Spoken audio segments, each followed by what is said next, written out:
Bueno, bienvenidos y bienvenidas a un capítulo más del podcast de psicoexistencia. Hoy me dieron ganas de hablar de un tema que hoy en día siento yo que es una necesidad hablarlo. Y es acerca de la epidemia de la ansiedad en los contextos latinoamericanos. ¿Sí?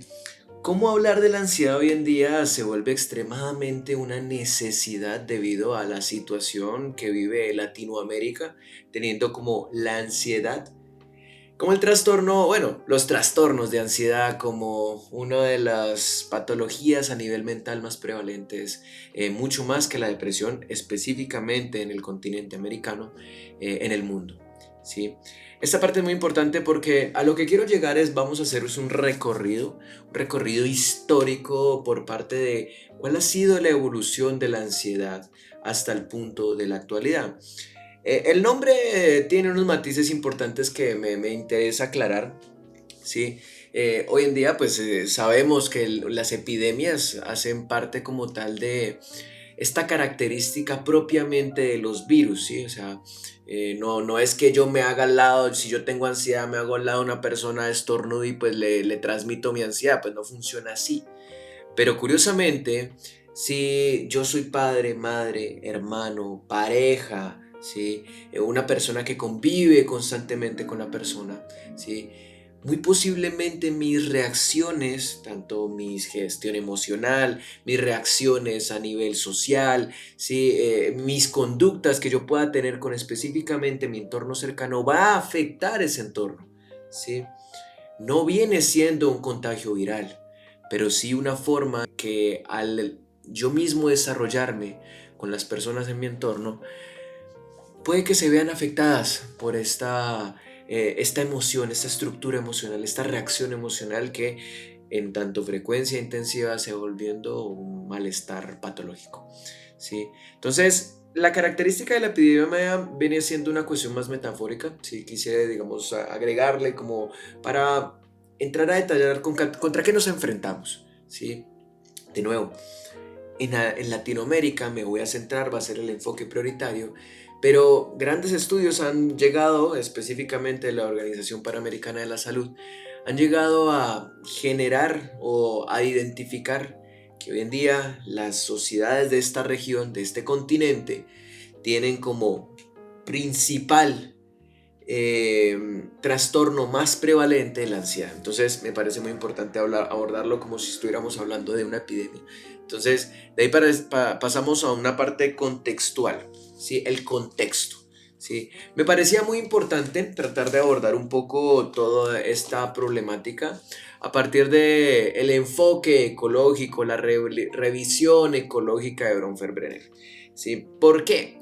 Porque nosotros tenemos que entender de que el malestar que está viviendo las regiones latinoamericanas, bueno, incluyendo un poco el Caribe, vienen siendo producto también de una mala gestión administrativa por parte de los estados.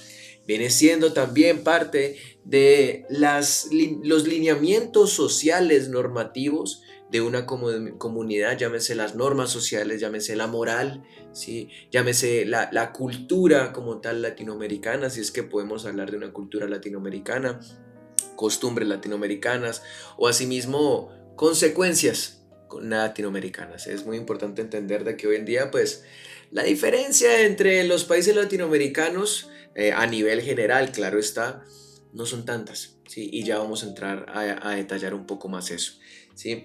Entonces, ¿qué me parecía muy importante? Ya saben, de cierta forma el enfoque ecológico de Bronfenbrenner pasa desde una revisión macro, ¿sí? A exo, a meso y a micro, ¿sí? Donde macro viene siendo todo este conjunto de estructuras, ¿sí? Ya sociales como el Estado, como la religión, ¿sí? Como la moral, las normas sociales. De ahí pasamos a cuestiones más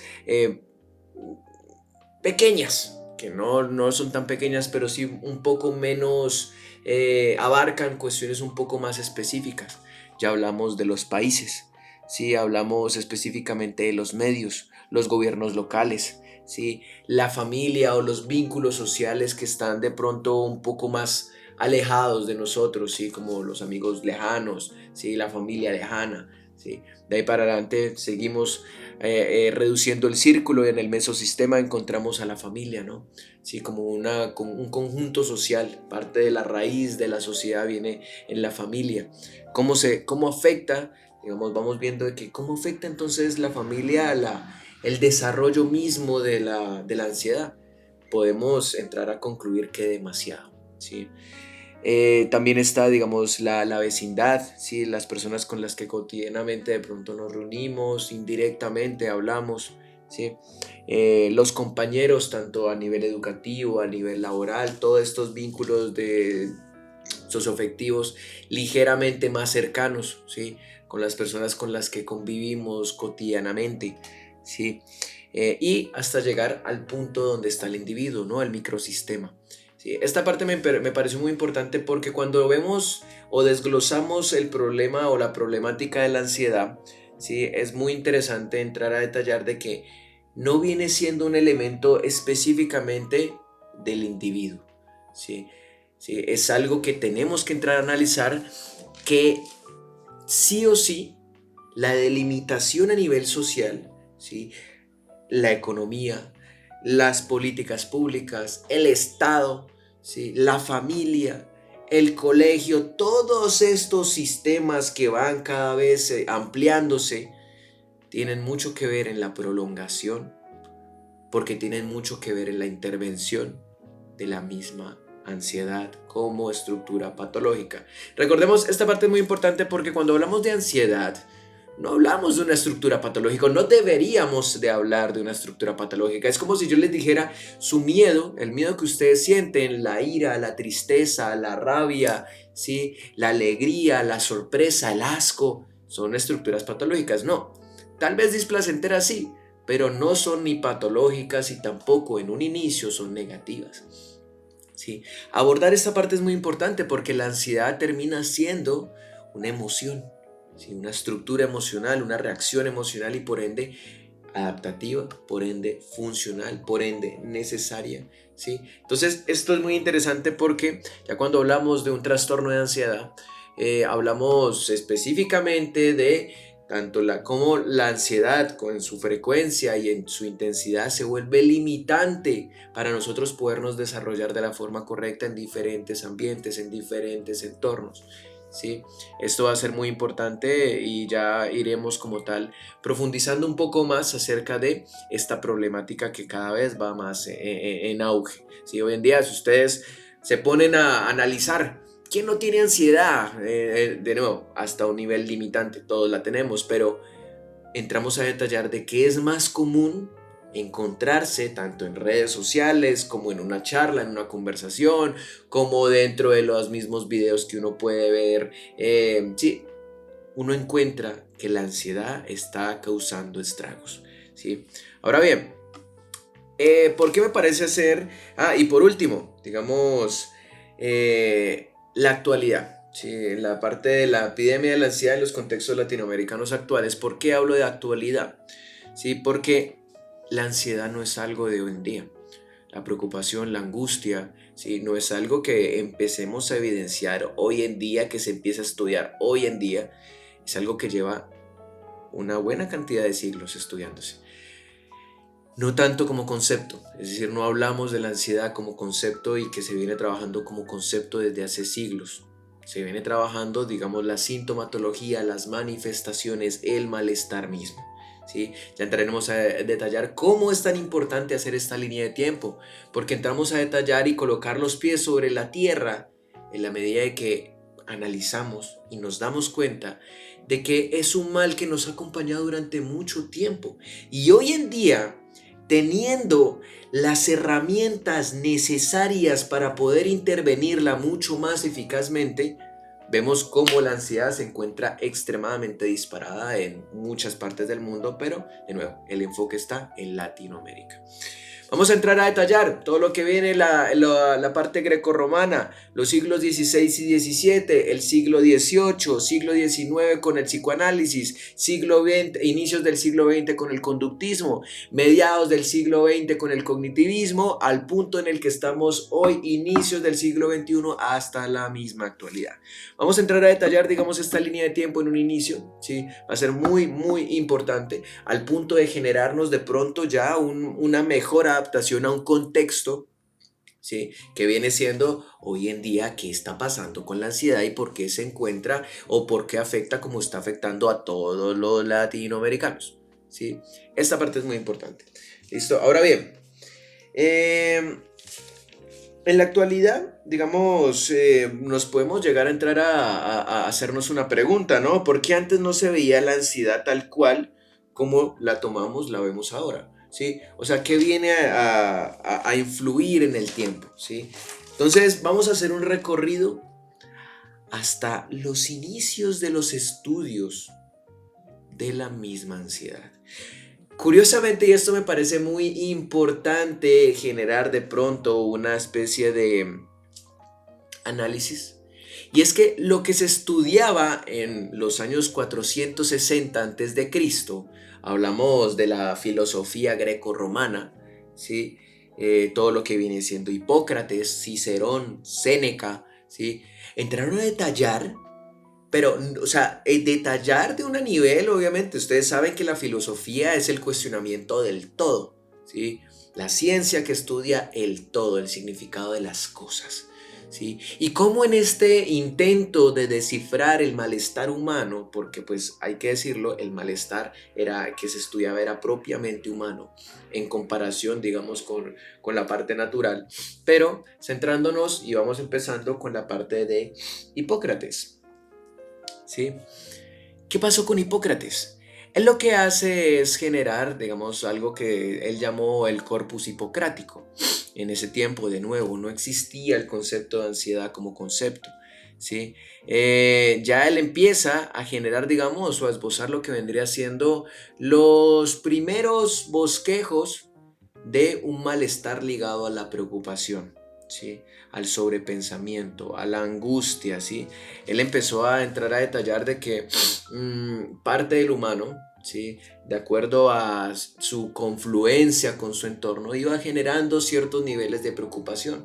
Fue muy importante, sin embargo, algo muy indirecto. Recordemos que en ese tiempo, específicamente Hipócrates, empieza a estudiar el ser humano de una forma específicamente corporal, ¿sí? De ahí pasamos al estoicismo, ¿no? Hablamos de Cicerón y de Séneca, ¿sí? Gran parte de esto es muy importante porque tanto Cicerón como Séneca, pero me voy a centrar específicamente de Cicerón, empiezan como a perfilar las primeras características de lo que vendría siendo pues la preocupación, ¿sí? La angustia, y ya entraremos a detallar por qué lo hacen. Pero más allá que solamente entrar a identificar y perfilar las manifestaciones, síntomas de la angustia y del malestar, entraron a detallar también cierto tipo de soluciones que ya se las estaré comentando en un momento, ¿sí? Lo que hace Cicerón es que él crea algo, como una saga de libros llamado Las Disputas de Tusculán, ¿sí? Él empieza, digamos, a generar una caracterización acerca de lo que vendría siendo, pues de nuevo, la angustia, y él empieza a especificar cierta conceptualización para hablar de, digamos, de esta preocupación constante. Él habló acerca de la molestia como una especie de aflicción, a lo que a la persona le aflige, ¿sí? Él le llamó molestia, ¿sí? De nuevo, molestia es el nombre griego.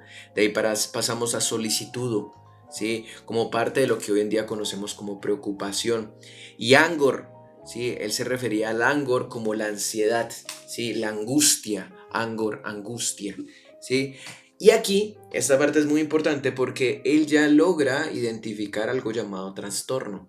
Él ligaba esta preocupación, este malestar humano, en una mente con problemas y en un cuerpo enfermo, ¿sí? Esto pues cambió los límites de todo, ¿no? Porque si nos empezamos a detallar, obviamente en un cuerpo enfermo y en una mente con problemas, va a existir ansiedad.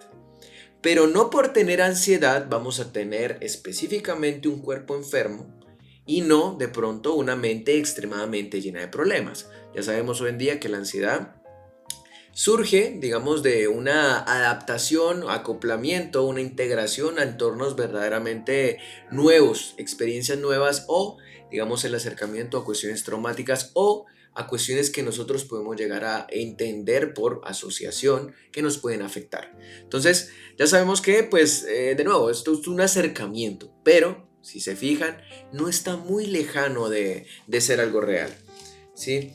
De ahí pasamos a Séneca, ¿sí? Séneca es muy importante, de nuevo, él practica la filosofía estoica, grande de los estoicos, y acá me quiero detener un poco. Lo que Séneca empieza a detallar es que parte de lo que le genera esta preocupación, este malestar al humano, al individuo, es un incipiente, indirecto e inconsciente miedo a la muerte, ¿sí?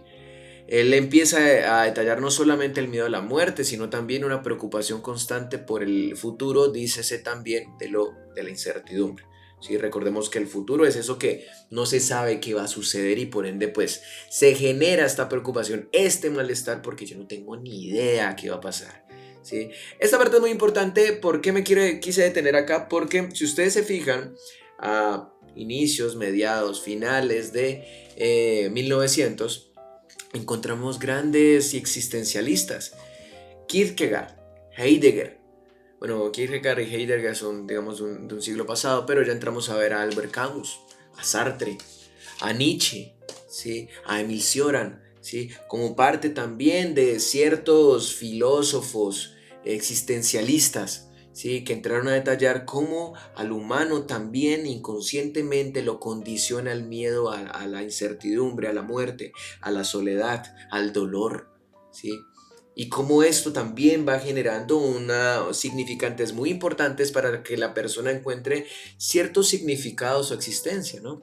Esta parte es muy importante porque no solamente Séneca hablaba de esos miedos, esa preocupación, tanto a la muerte como a la incertidumbre, sino también generó ciertas soluciones muy importantes. Él decía que la introspección, ¿sí? Era muy necesaria al momento de nosotros, bueno, y no solamente la introspección, lo que hoy hablamos como el carpe diem, vive el momento, ¿sí? Concéntrate en el presente, ¿sí? Hoy en día, pues prácticamente la psicología hace como tal una especie de técnica, o bueno, técnicas, un conjunto de técnicas para nosotros estar más presentes en el presente, ¿sí? El mindfulness ya ha pasado, digamos, a un nivel un poco más espiritual, la meditación, las respiraciones conscientes, hasta el mismo ejercicio, ¿sí? Pero el Séneca lo que hace es que habla de el momento presente, estar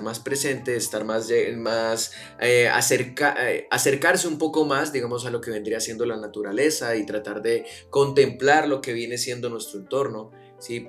Fijarnos únicamente en eso, ¿sí? La meditación, él habla acerca de la meditación como parte también de una solución que es muy importante pues ir adquiriendo en nuestra cotidiana costumbre, ¿sí? Mm, de aquí pasamos, ya viene siendo, hacemos un salto de tiempo bastante considerable, ¿sí? Y llegamos a los siglos XVI y XVII. ¿Por qué es importante, digamos, los siglos XVI y XVII? Porque surgen dos personas muy importantes para el estudio de la misma ansiedad. Uno de estos, vamos a empezar hablando de Robert Burton, ¿sí? Él hace un libro muy, pero muy interesante, que me encantó el nombre, o sea, verdaderamente está como para un álbum de rock, para de pronto sí, para un libro, sí, bueno, para otro. Y él llamó a su libro El anatomía sobre la melancolía. En la anatomía sobre la melancolía alcanzamos digamos, él no lo describe así, pero pues parte del el estudio que hoy se tiene a nivel documental se puede llegar a generar de pronto una descripción de lo que él hizo y es un enfoque filósofo médico, ¿sí? De nuevo, en ese tiempo la medicina estaba todavía muy permeada por, ¿sí? La asociación de cosas. ¿sí? Como el empirismo, ¿sí? Como de pronto las prácticas más exploratorias con las herramientas que se tenía, digamos, en el siglo XVI, que pudieron haber sido muy pocas, ¿sí? Recordemos que parte de lo que conocemos hoy como medicina se ha aprovechado muchísimo de las guerras, ¿sí? De las guerras, de las guerras, de las guerras, de la muerte, ¿sí?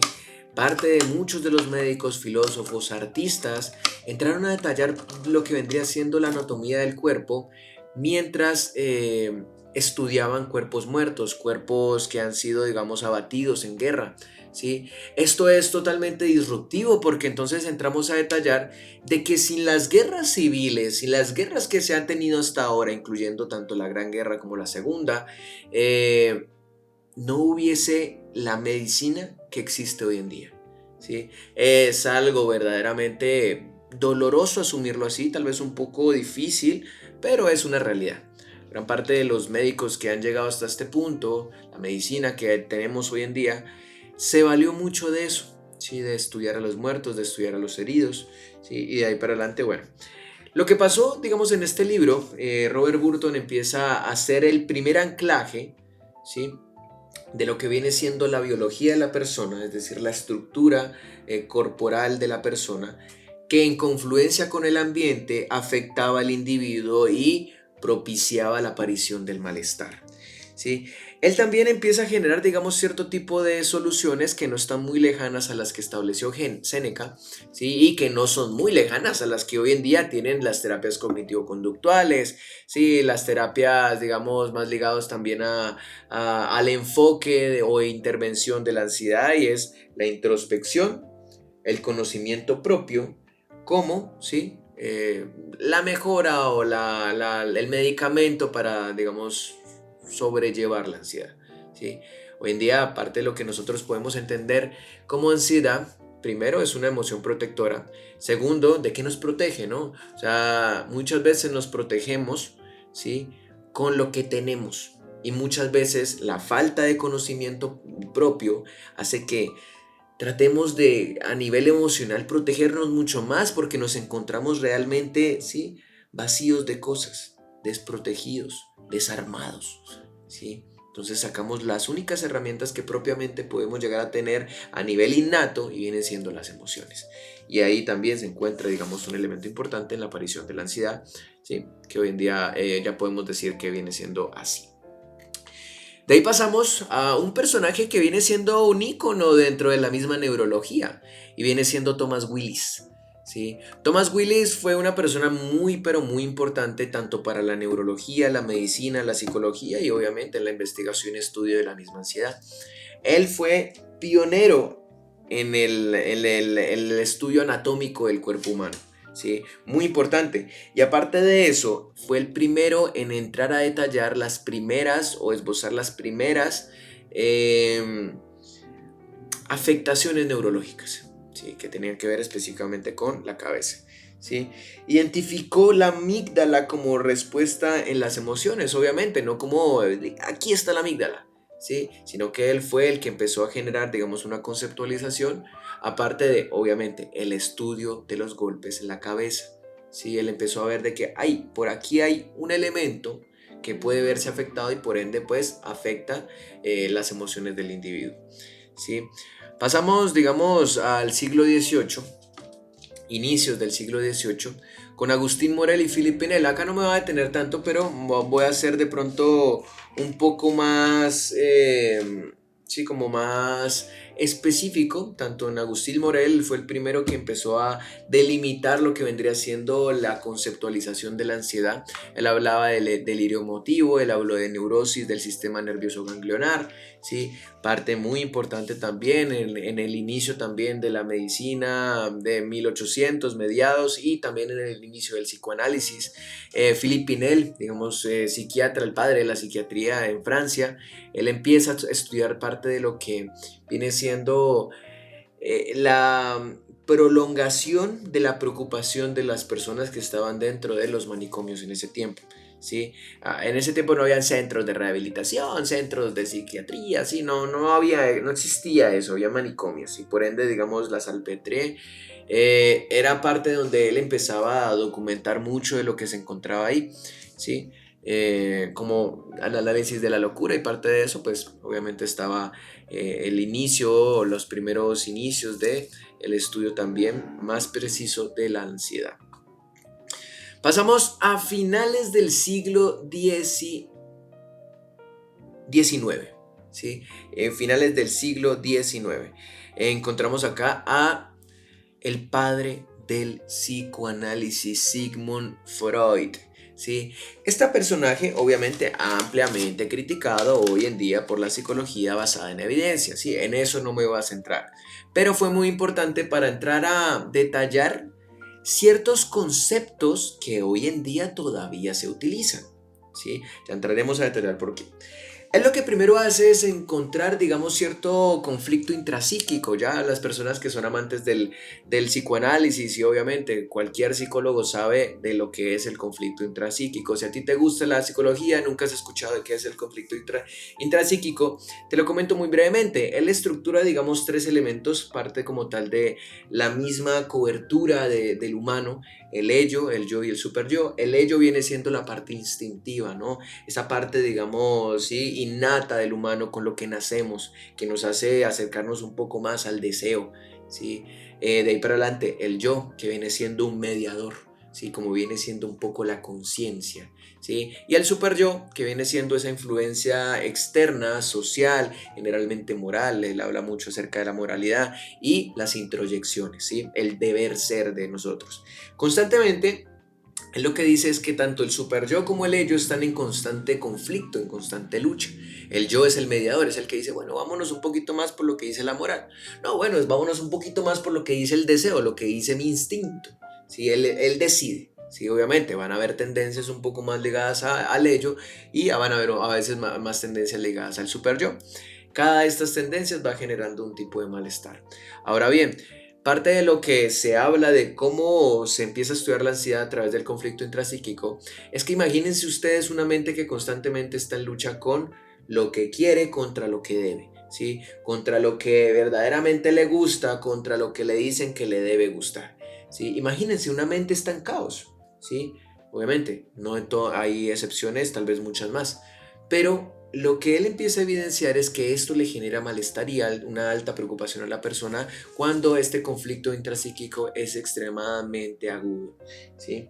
Él empieza a analizar un poco lo que vendría siendo los mecanismos de defensa, ¿sí? Él empieza a ver de que hay ciertos mecanismos de defensa, la formación reactiva, la represión, ¿sí? Que la persona utiliza para salvaguardarse del malestar que está viviendo, ¿sí? Recordemos, mecanismo de defensa, ansiedad, mecanismo emocional y protector. Va muy de la mano. La ansiedad hace que nosotros muchas veces generemos ciertos mecanismos de defensa para sobrellevar aquellas cosas que nos generan malestar en el entorno. Si se fijan, no está muy desfasado de lo que hoy en día estudiamos. Recuerden que no estoy entrando a detallar toda la teoría como tal de Freud, pero hay elementos como lo que estoy nombrando que vienen siendo muy importantes para la investigación y estudio de la misma ansiedad. De ahí para adelante él empieza como a esbozar lo que vendría siendo la primera conceptualización de los trastornos de ansiedad, ¿no? La neurosis, la obsesión, las compulsiones, ¿sí? Las fobias, ¿sí? Entonces él empieza a ver de que habían elementos que él empezó a ver, digamos, en sus consultantes, que venía siendo muy ligado a esta constante preocupación, ¿sí? Y que hoy en día conocemos como ansiedad. Parte de lo que vamos siguiendo, vamos con el conductismo a inicios del siglo XX, más o menos como en los 30 vamos hablando, y empezamos con Ivan Pavlov, ¿sí? Los perros de Pavlov. Él entró a analizar de que todos nosotros, desde los animales hasta nosotros los humanos, funcionamos con un mecanismo realmente muy simple, ¿sí? Hay un estímulo en el ambiente que genera una respuesta, ¿sí? Esta parte es muy importante, ¿no? Porque él no genera de pronto un punto medio, sino que hay un estímulo, genera una respuesta, ¿sí? Acción, reacción, ¿sí? De ahí para adelante pasamos, digamos, a cómo de pronto el estímulo específico, ¿sí? Un estímulo específico como algo en nuestro ambiente que nos genere, digamos, preocupación, va generando específicamente una conducta ansiosa o preocupada. ¿Sí? De ahí pasamos a John Watson, también conductista. Él lo que empiezan a detallar, digamos de nuevo, acá todavía no estamos perfilando a nivel específico la ansiedad, ¿sí? Pero parte de sus estudios ayudan mucho para nosotros entender lo que vendría siendo hoy en día la ansiedad y por qué aparece. En este me quiero centrar un poco sobre cierto experimento que hace John Watson, que era el pequeño Albert B. Sí, gran parte de las personas que tal vez están viendo este video, escuchando este podcast, pueden saber quién era Albert B. Sí, este fue un experimento avalado en un inicio, claro está, por la Universidad de Stanford. Sí, él empezó a detallar de que parte de lo que él venía entendiendo como el miedo podrían ser infundados por las vivencias de la misma persona. Obviamente, no está para nada alejado de lo que viene siendo un miedo y obviamente el inicio de una fobia. Pero ¿qué pasó? Que al tipo le dan un presupuesto, él dice, listo, hágale, le vamos a dar el aval, estúdielo. Pero, digamos, ya saben que parte de lo que en un inicio era el experimento era infundarle una fobia para luego quitársela a través de herramientas o mecanismos conductuales. ¿Qué hizo John Watson? Le generaba un sonido fuerte cuando el bebé intentaba coger un peluche blanco. ¿Sí? Cada vez que el bebé quería acercarse, él le propiciaba un golpe fuerte, no al niño, sino un sonido fuerte para que el niño se asustara, llorara y relacionara el sonido fuerte con el peluche blanco. ¿Sí? ¿Qué pasó? Que claramente cada vez, ya de pronto de condicionarlo tanto, cada vez que le mostraran el peluche, el niño, sin el sonido, empezaba a llorar. Y el se dijo, claro, aquí fue, aquí fue. Y encontró una relación verdaderamente estrecha entre, ¿sí? Este estímulo y, bueno, el estímulo ambiental y la aparición de las fobias. ¿Qué sucedió? Que el experimento, cuando se dieron cuenta de lo inhumano que era, no lo siguieron favoreciendo, no lo siguieron, pues no lo siguieron negociando, por así decirlo. No lo siguieron avalando. No es la palabra que busco, pero bueno. Entonces le quitaron el presupuesto, no siguieron con el experimento y el niño siguió con la fobia, nunca se la quitaron y siguió, bueno, el niño murió, de hecho muy joven, no fue por la fobia, sino por, digamos, una cuestión a nivel cardiovascular, pero pues se tiraron al pobre niño. ¿Sí? Ahora bien, este experimento es muy importante porque lo que entramos a detallar aquí es que parte de lo que nosotros conocemos como la ansiedad viene siendo específicamente estimulado por la aparición repetitiva de elementos ambientales que nos generan muchas veces este malestar. Pasamos a una de mis etapas favoritas en el estudio de la ansiedad, el cognitivismo. Hablamos de mediados del siglo XX, ¿sí? Aquí aparece Aaron Beck, ¿sí? Y Albert Ellis, ¿sí? Lo que viene siendo el perfilamiento de la ansiedad como trastorno mental. Acá ya hablaban específicamente y se enfocaron en hacer, digamos, un manual de intervención de la ansiedad a través de la terapia cognitiva. Esta terapia fue muy importante, ¿no? Porque ellos decían que la cognición, todo lo que viene siendo las estructuras cognitivas como la memoria, la atención, el lenguaje, el pensamiento, bueno, eran muy importantes en la prolongación del malestar ansioso en una persona. ¿Sí? Ellos empezaron a detallar de que claramente las cogniciones de la persona, dícese también los pensamientos de la persona estimulados por estos procesos cognitivos, ¿sí? Era el producto de la ansiedad. ¿Sí? Ellos empezaron a ver de que la ansiedad como tal era como tal un conjunto de creencias automáticas inconscientes, ¿sí? Que la persona no discernía y por ende aparecían y condicionaban la aparición de la ansiedad o la conducta ansiosa. Él empezó a detallar de que habían ciertos esquemas cognitivos, vienen siendo los sesgos, las percepciones, las ideaciones, parte mismo de la sensibilidad, y empezó a detallar mucho que este conjunto o esquemas cognitivos era parte de lo que también hacía que se prolongara en el tiempo la ansiedad. Él empezó a hablar de una teoría cognitiva, ¿no? El pesimismo, la crítica y, digamos, la anticipación del futuro. ¿Sí? Respuestas anticipatorias. ¿sí? Recordemos que la ansiedad como tal es una predisposición o una afectación futura, ¿sí?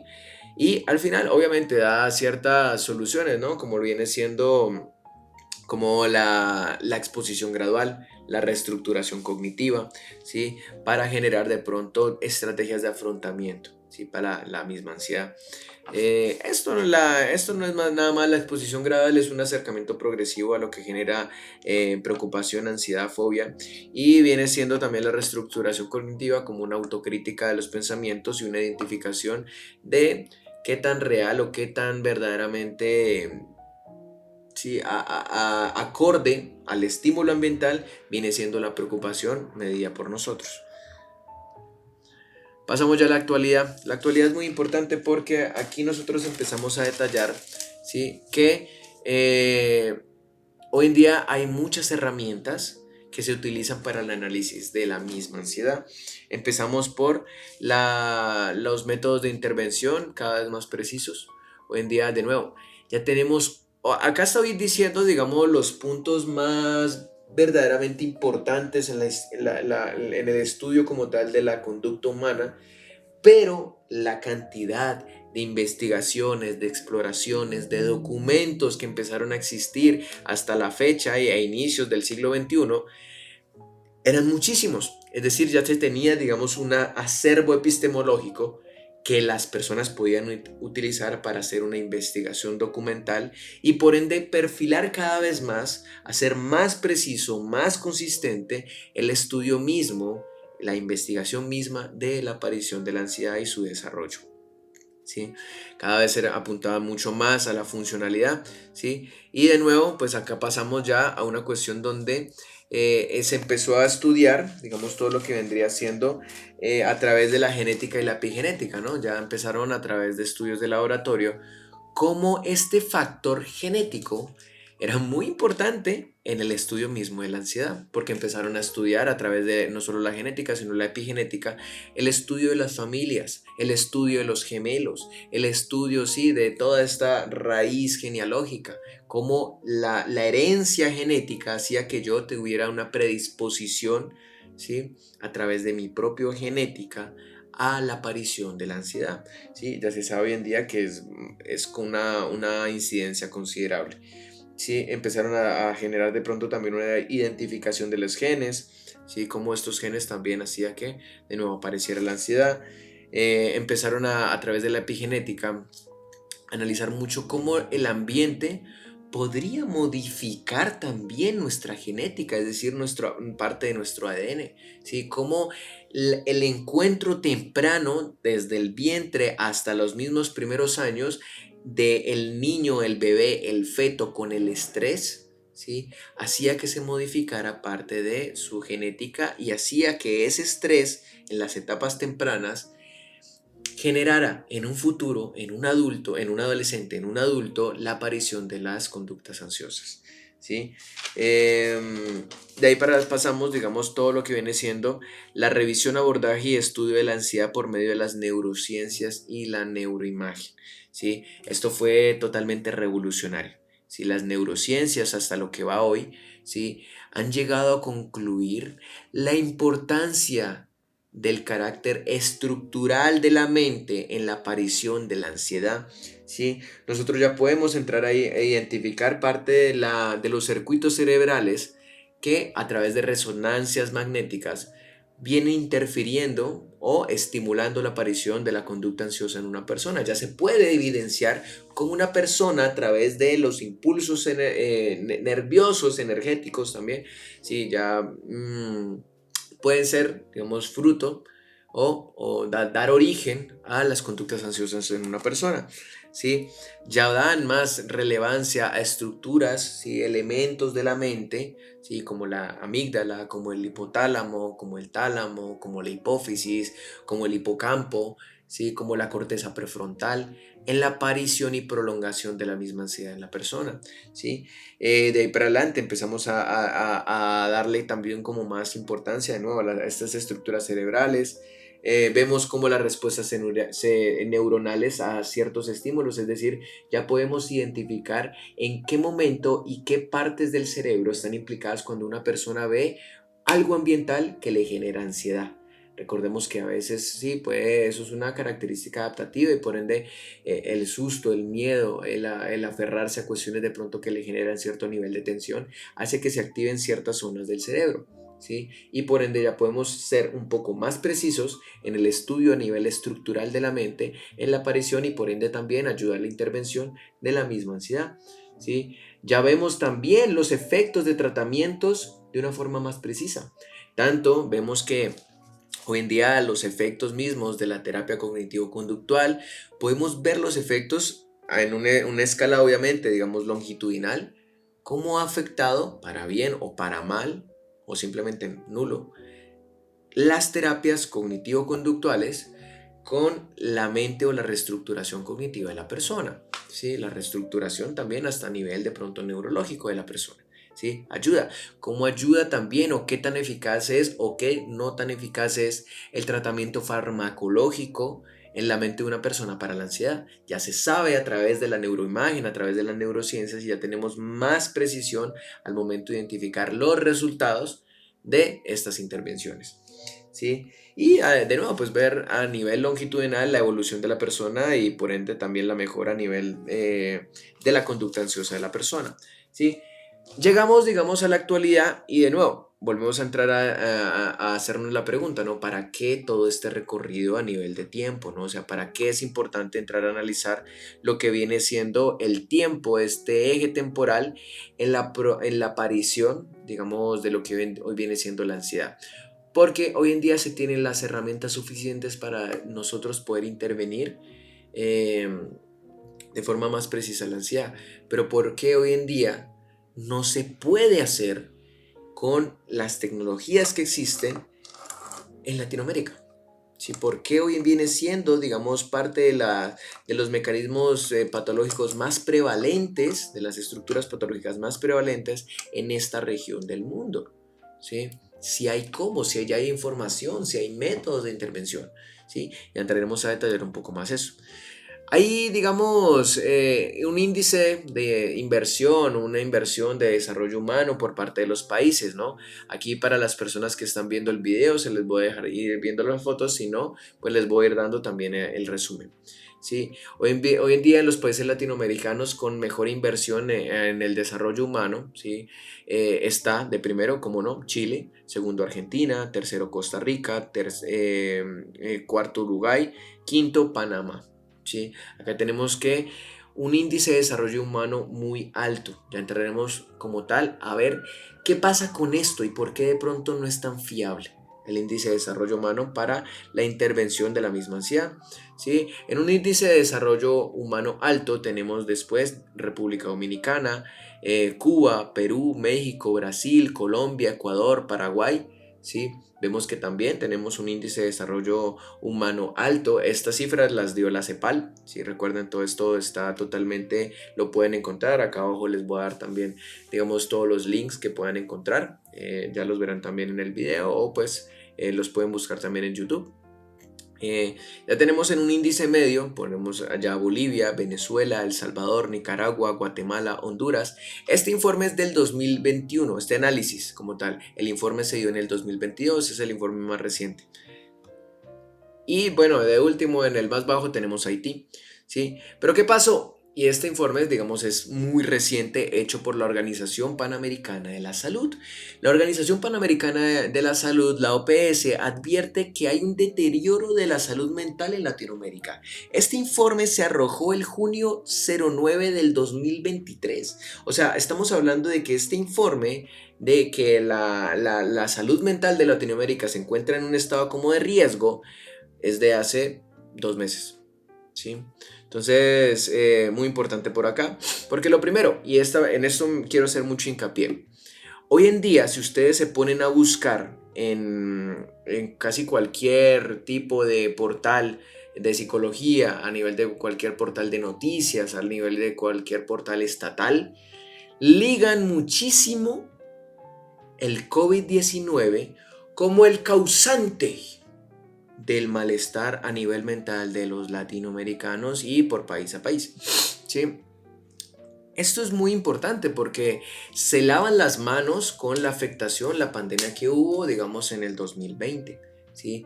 Hoy en día ya sabemos que, claro, no podemos decir que salimos bien librados del COVID-19, pero lo que el COVID-19 no solamente sacó es que no estábamos preparados y no lo seguimos estando para el nivel de afectación, no solo a nivel físico o médico, sino también a nivel mental. ¿Sí? Hay problemas estructurales, malas gobernanzas que han influido en la aparición y prolongación de los trastornos mentales y del malestar también a nivel médico en muchos países de Latinoamérica, ¿sí? Eso es una cuestión que se debe decir. ¿Qué dice, digamos, también este informe? Que hoy en día se ve mucha sobrecarga emocional, dificultades laborales, desempleo, aumento de la inseguridad en diferentes sectores sociales y la falta de garantías estatales, ¿sí? Algo que, digamos, ya sabemos. O sea, de nuevo, no es fruto del COVID-19 únicamente, es fruto de años y años de corrupción en muchos países, años y años de guerras civiles, años y años de baja inversión, digamos, en la salud mental en los países, ¿sí? Se vieron, digamos, esta parte es muy importante y aquí quiero hacer de pronto una pausa, que desde el 2020 hacia el 2023 la tasa de suicidios en muchas partes del mundo ha mermado, excepto en Latinoamérica, donde se ha visto un aumento de un 7%. Esto es totalmente disruptivo porque entramos a analizar cómo las personas se quitan la vida o se han dejado de quitar la vida en muchas partes del mundo y cómo en Latinoamérica ha aumentado en un 7%. ¿Sí? Que un 7%, digamos, a nivel latinoamericano es un nivel de suicidios considerables. ¿Sí? Esto es supremamente grave porque entonces estamos viendo de que hay elementos a nivel interno de los países latinoamericanos que no permiten que se lleve, digamos, un buen desarrollo de esta patología a nivel mental, como lo viene siendo la ansiedad. ¿Sí? ¿Qué otra cosa se vio en el informe? Falta de tratamiento y atención oportuna. ¿Sí?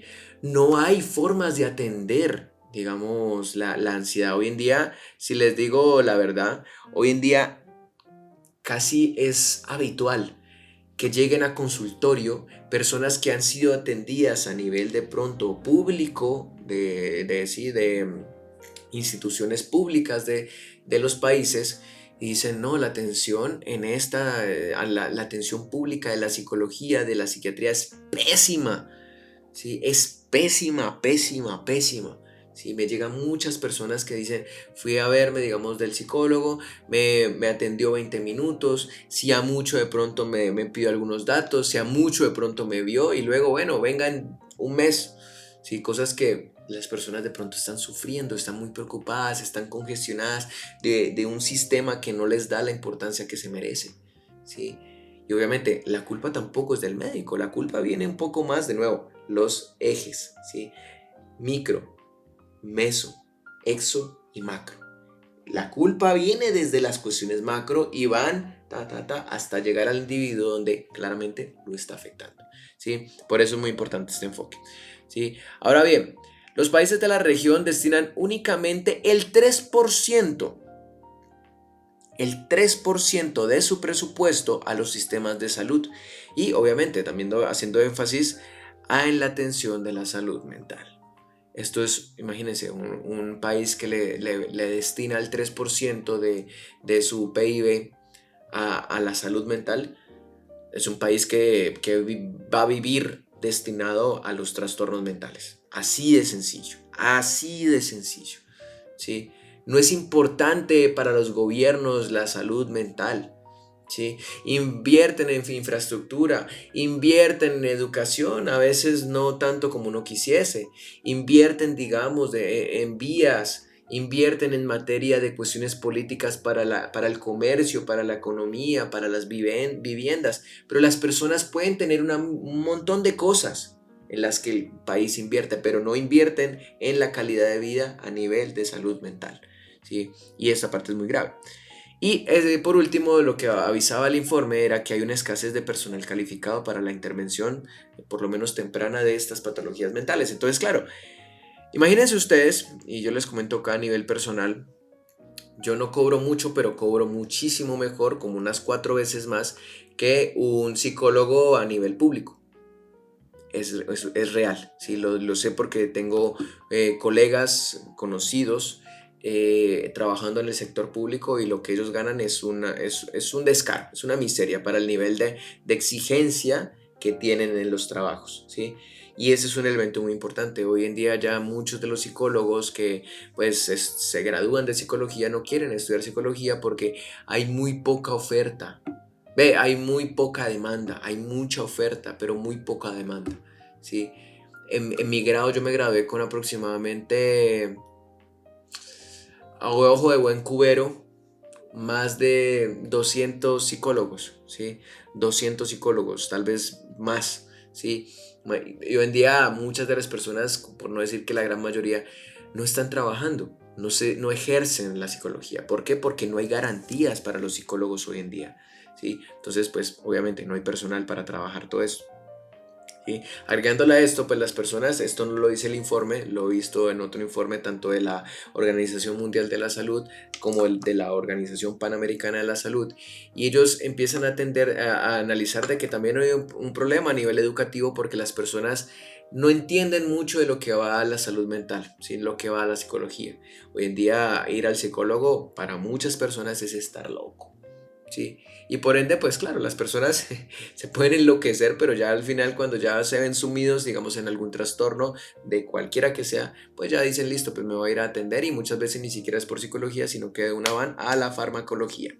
Sí, otra de las cosas que es muy importante hablar de los ejes que van propiciando la aparición de la ansiedad es la tecnología. Sí, hoy en día la tecnología ha avanzado en cuestión de un poquito más de 10 años, cosa que no nos ha permitido a nosotros los humanos adaptarnos a estos cambios tecnológicos tan extremadamente agresivos. Y por ende, pues vemos que las redes sociales, la tecnología, los dispositivos digitales están totalmente implicados en la evolución de la ansiedad, no solamente en Latinoamérica, sino en todo el mundo, pero específicamente en Latinoamérica. ¿Por qué?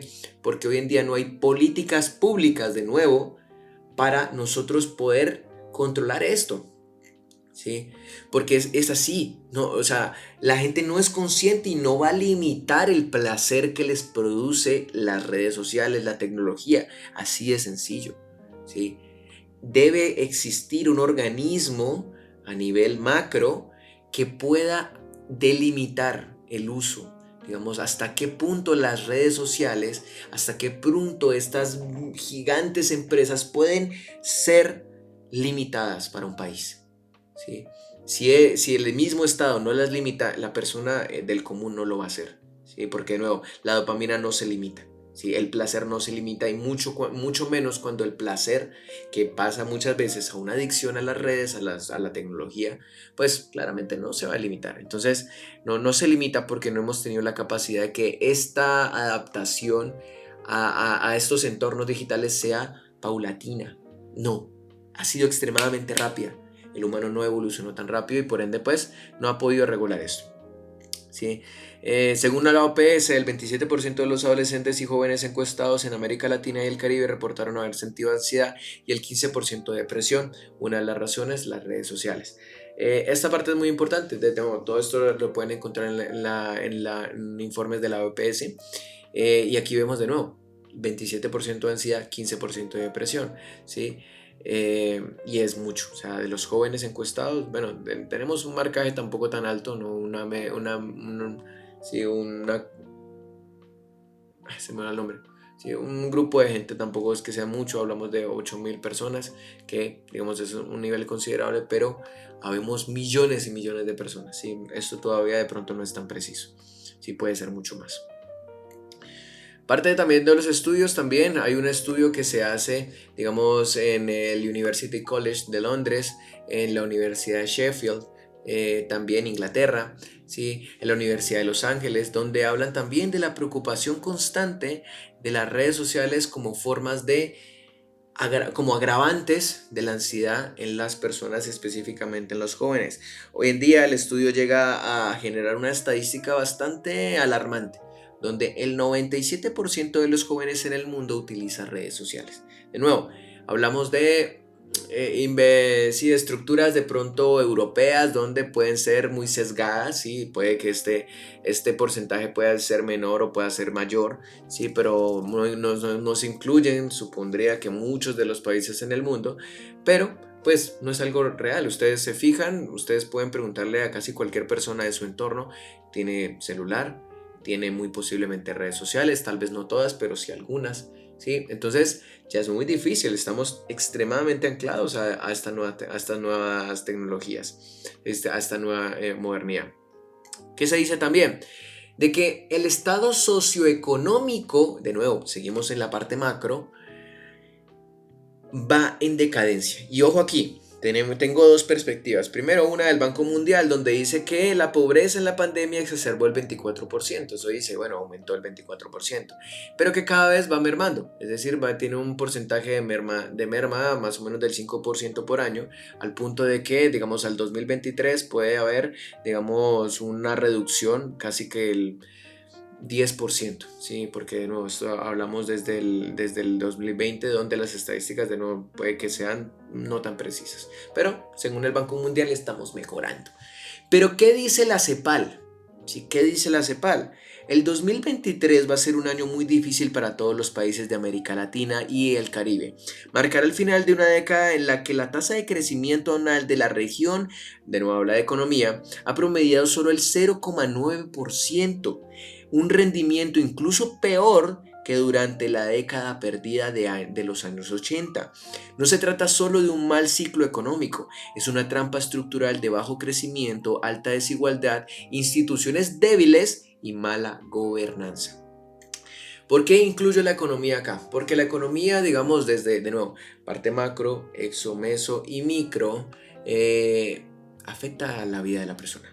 Afecta la vida de una localidad, afecta la calidad de vida de un país, y es muy importante verlo así, porque todo esto va influyendo hasta llegar al individuo, donde se prolonga a partir de esos elementos la ansiedad, o por lo menos nos la puede resarcir, ¿sí? Entonces es muy importante, ¿no? Ya empezamos a ver de que todo esto, ya pasamos de la parte macro al exosistema, donde están los medios, la cultura, las noticias. Vemos hoy en día los medios están plagados. ¿Sí? Hoy en día la salud mental es un trend topic. Hoy en día toda una gran cantidad de creadores de contenido, de noticias locales, nacionales, hablan de la ansiedad como parte de algo que se está viviendo en demasía en la mente de todas las personas. La cultura está permeada, ¿no? Hoy en día vemos una cultura más dada a la autoayuda, ¿no? Al desarrollo personal, la cultura de la superación, la cultura de la productividad, producto a que vivimos en una época afanada, una cultura del afán. Sí, las noticias hoy en día, pues como ya lo dije, va muy ligado a los medios, y las noticias están permeadas de esta catástrofe de la salud mental, y no lo vemos explícitamente como esto es causado por la ansiedad, esto es causado por los trastornos mentales, no. Pero sabemos que hoy en día las masacres que se ven, ¿sí? Las extorsiones, los robos, la delincuencia, la drogadicción, ahí tiene una base mental que se tiene que entender, ¿sí? Hay una base, no se dice, ¿sí? Pero se ve. Sí, se debe entender por ahí. El mesosistema, la familia, los pares sociales, los estilos de vida, los modelos educativos. ¿Sí? De nuevo, también la familia. O sea, si hay un sistema a nivel nacional que afecta una gran cantidad de elementos y que va disminuyendo, va a afectar sí o sí la familia. Va a afectar. Y la familia es una de las puertas directas para la aparición de la ansiedad en una persona. ¿Sí? Los pares sociales, las personas con las que convivimos cotidianamente, también. De nuevo, no hablamos de una enfermedad epidémica por contagio viral. Hablamos de una enfermedad, patología mental a través de contacto social. ¿Sí? Contacto social, no es un contagio viral, sino un contagio social. ¿Sí? Cómo mi familia, mis pares sociales van a contagiarme de ansiedad, van a propiciar la aparición de la ansiedad. Por lo mismo, porque se relacionan con nosotros. No me estornudan en la cara y me dio ansiedad, no, pero conviven con nosotros. ¿Sí? Y los estilos de vida también muy ligados al consumo de sustancias, a los malos hábitos de vida, a la procrastinación, a la promiscuidad, al sedentarismo, ¿sí? Acá estamos. hasta llegar al individuo, ¿no? Donde ya empezamos a entender de que, bueno, afecta a una gran cantidad de población, ¿sí? Hoy en día la ansiedad en el mundo va más casi que el 4% de la población mundial tiene ansiedad, tiene algún trastorno de ansiedad, ¿sí? Entonces es preocupante, ¿sí? Porque hablamos de un nivel altísimo de ansiedad en el mundo y que va cada vez en aumento. Solamente en pandemia aumentó entre un 20 y un 25% tanto trastornos de ansiedad como trastornos del estado de ánimo. Agravante, alarma, ¿sí? Entonces, de aquí para adelante me gustaría que ustedes vayan dejando como los comentarios, ¿no? ¿Qué les pareció este capítulo? A mí me encantó hablar de esto porque siento yo que no se habla, ¿sí? Si ustedes se fijan, hoy en día no se habla. Se habla de las consecuencias de la ansiedad, ¿sí? Pero no se habla de por qué se ha originado verdaderamente la ansiedad en muchos elementos, desde lo social hasta, de nuevo, hasta llegar al individuo, hasta nosotros. Me gustaría que me dejaran un comentario por acá. ¿Qué les pareció este capítulo? ¿Lo ven así? Si pueden agregar más elementos, más estudios, más investigaciones, críticas, totalmente las recibo con el mayor amor del mundo. Pero quería hablar de eso con ustedes.